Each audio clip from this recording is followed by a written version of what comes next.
Today, we're going to open a window into the past. We're diving into the private journal of Michael Zbinden, a young writer who was, just finding his way in the world between 1974 and 1983. This is his story of coming of age, all in his own words.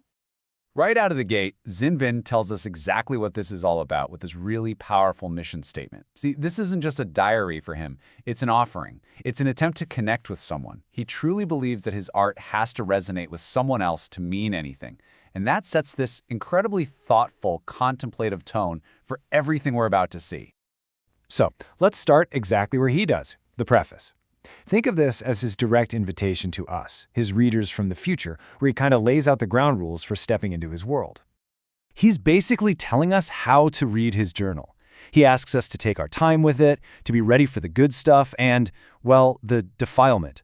And then he makes this really bold promise that somewhere in these pages, you're going to find a piece of yourself. I mean, what an intimate and challenging invitation that is. All right, let's dive into the start of the journal itself. The year is 1974. A young Michael Zbinden is taking his very first steps out into the world, and he is completely on his own. This is it. This is the moment it all starts. And it's not some big, dramatic, fireworks kind of exit. It's much quieter and honestly more profound. He just packs 2 brown paper bags and walks out the door. It's this simple, incredibly powerful image of him just claiming his own independence.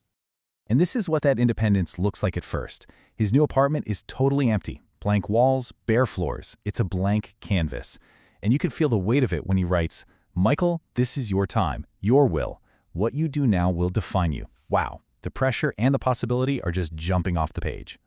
A year into this new life, and he's already finding these deep meanings. He starts to see solitude not as simple loneliness, but as this crucible, a tool that strips away everything that isn't really you. He even says, if you can't entertain yourself, you probably can't entertain anyone else. That's a pretty sharp insight for a young guy. But life, of course, never stands still. So as we move into the next phase of his journal, Zbinden's world just keeps on expanding and shifting, both on the outside and on the inside.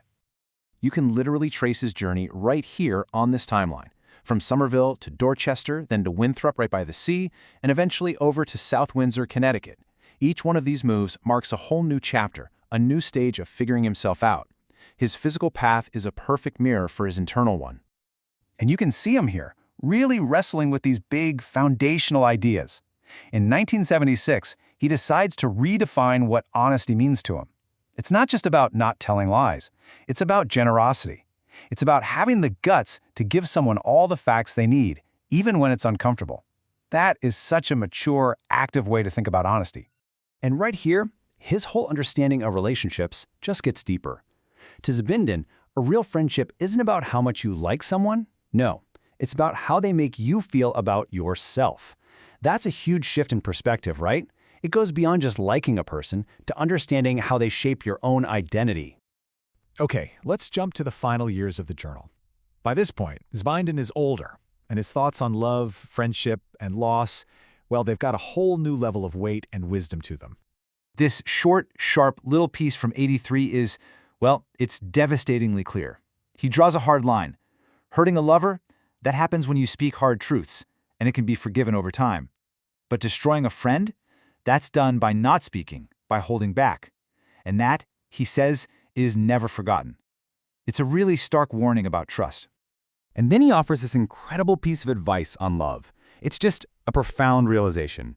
He's writing to his friends, his lovers, maybe even to himself, saying, hey, sometimes the most loving thing you can do is just step back and give someone the space to fight their own battles, even if it feels like they're pushing you away. And now, here we are. We've arrived at the final page of this notebook, the very end of this 9-year journey that he's so generously shared with us. What a perfect way to end it. He's looking at this physical thing, this worn-out, battered notebook with pages missing, and he sees a reflection of himself. He isn't that clean, empty page he was back in 1974. He's older, he's weathered, he's been seasoned by everything he's been through. The man and his story have become one and the same. And this is where the real power of his journal lies. He invited us in to find ourselves in his words. And in the end, he leaves us with this one final question that turns the mirror right back on us. After seeing his whole journey laid bare, you can't help but wonder about your own.